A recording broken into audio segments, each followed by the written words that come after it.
Hey, what's up guys, and welcome back to Harrison's Garage. I'm Harrison, and today we've got a really cool video coming your way, so let's get into it.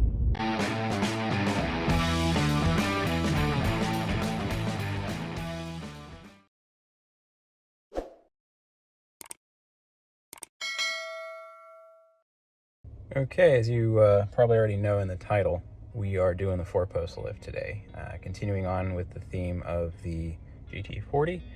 Right now I am at the freight yard to pick up the lift. I've got the trailer that I've rented in the back there. So I'm going to hop out, get this loaded and tied down, and probably meet back up with you once I got this back home. All right guys, we are back in the garage. The 4-post lift here, as you can see, is no longer on the trailer. I didn't get to film any of it. The reason being is the trailer I had rented for a day and didn't want to risk delaying offloading this thing. It did take quite a while. Took a neighbor of mine and myself moving around with this engine hoist and a couple of floor jacks to get this thing shimmied off the trailer.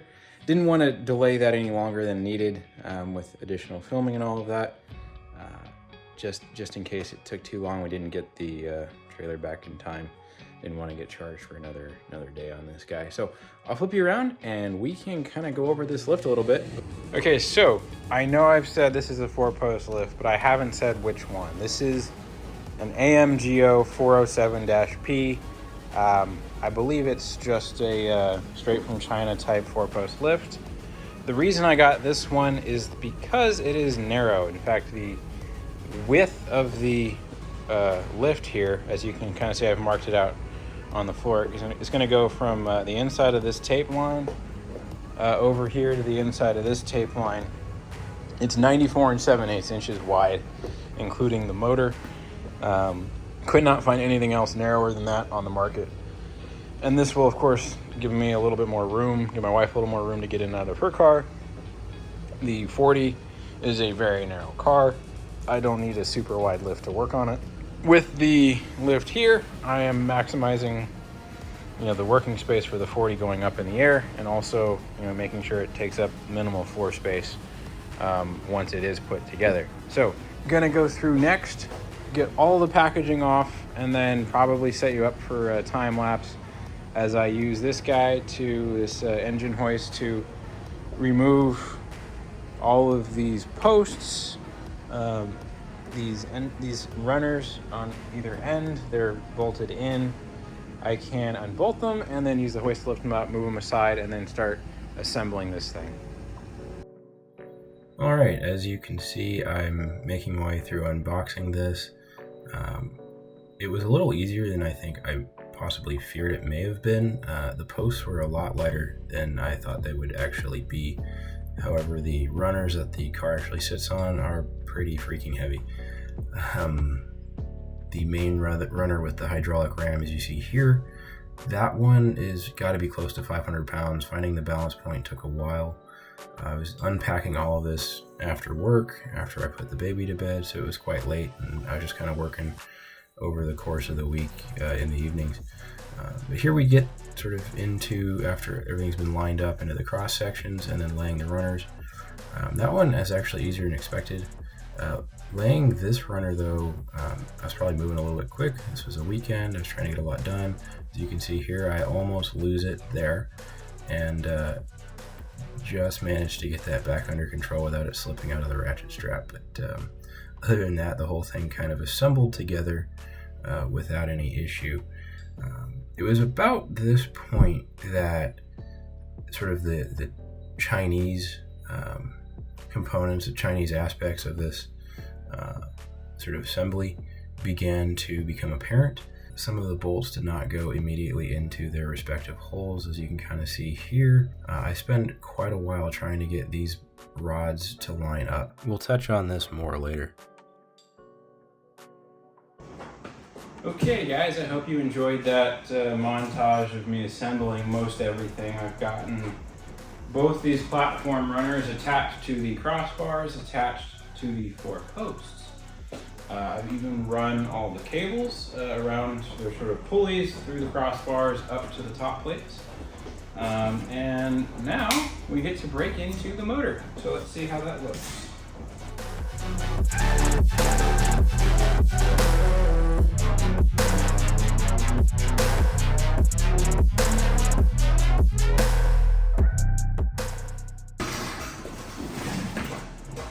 Mount plate is a little top heavy.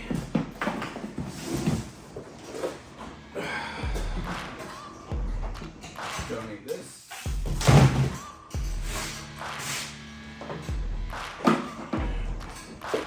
Looks pretty good. Okay, all right, let's get this guy installed. This part involved mounting the motor to the post. There were a couple of nylock nuts that were supposed to be used to mount the motor to the post and or the mount. It was really unclear in the instructions. Again, this is just kind of like the Chinese nature of it. It took a little longer to figure out, but eventually I got it done.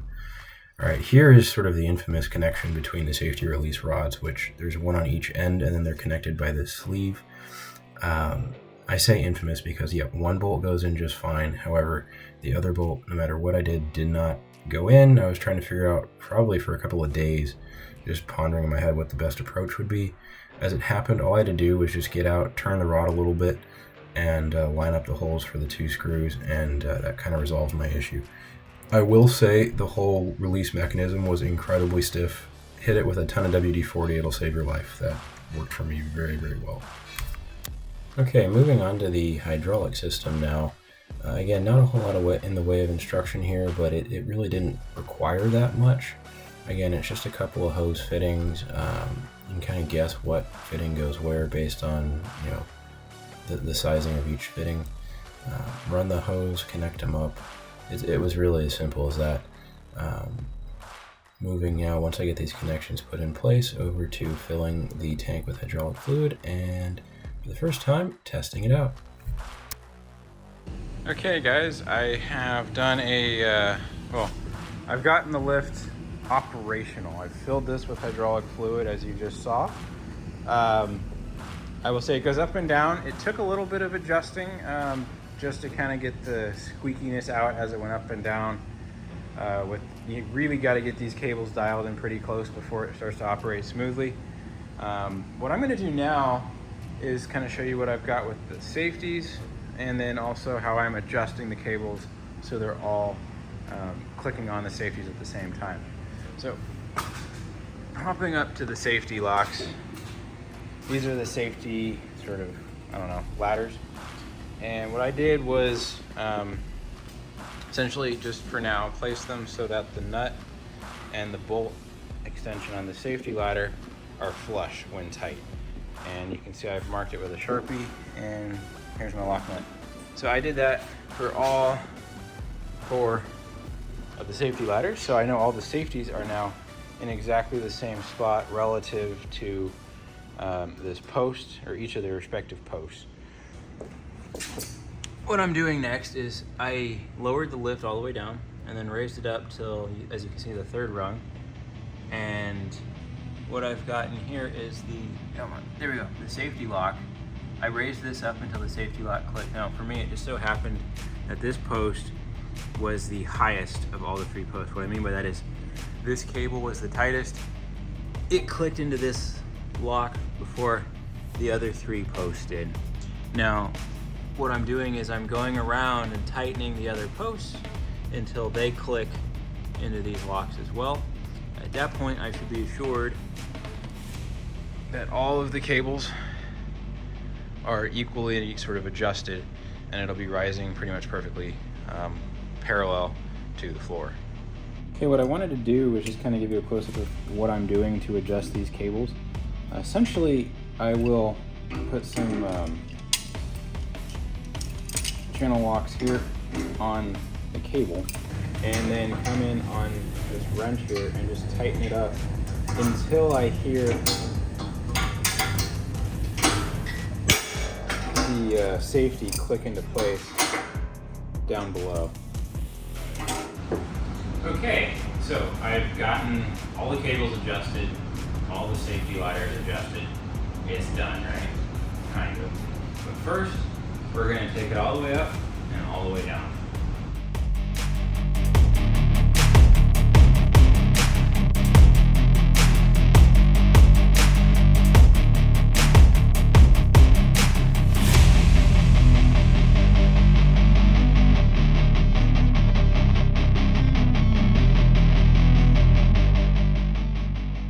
So that worked well. However, there are a few things about this that need addressing. One is it's loud whenever it comes down or up for that matter. These plastic bushings rub and squeak against these tracks. So I'm gonna look at getting some grease on here on these tracks. Hopefully it will not only quiet it down, but also take some of that stress off the motor, allow it to operate more smoothly, and just kind of be nicer to be around when working. The other issue I'm having with this is it's dangerously unsafe at the moment. When I bought this, I set out doing so thinking, yeah, I wouldn't have to bolt it down. It could be portable. It's 4 posts, you know, 1 on each corner. However, it wobbles like a mother. I would not want to put a load on that. You know, this is kind of the only height at which it would be nice to have a car on. When I raise it up, I will show you in a minute, once I've got it all the way up, when I raise it up, how much wobble there is at the highest position. And really it's only safe just to have nothing on it at the moment. What I plan on doing is drilling out the holes, putting in some epoxy anchors into the concrete, and also, you know, in so doing, allow me to sort of level the post, because the garage does have a slight slope to it. This will allow me to level the posts and the whole platform all at once. Okay, and now that the lift is kind of sort of at the highest sort of lock where it'll be stored, I'll just go ahead and show you what the wobble looks like here. If I give it a good...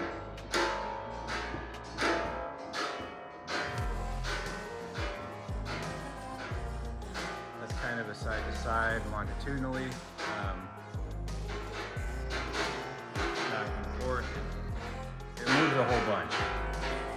So that's kind of the opposite of confidence inspiring. What I'm gonna do is, you know, bolt it down, 4 bolts in each corner, total of 16 bolts. It should be rock steady after that. Combining the bolting of the whole thing to the floor with the grease in the bushings, I'm pretty confident it's gonna be exactly how I want it once we get that done. So stay tuned for part 2, because that'll all be in the next video. If you enjoyed this video, thought it was helpful, thought it was entertaining, want to do this on your own in your garage, feel free to leave a comment, like the video, subscribe to the channel, and as always, stay tuned for more.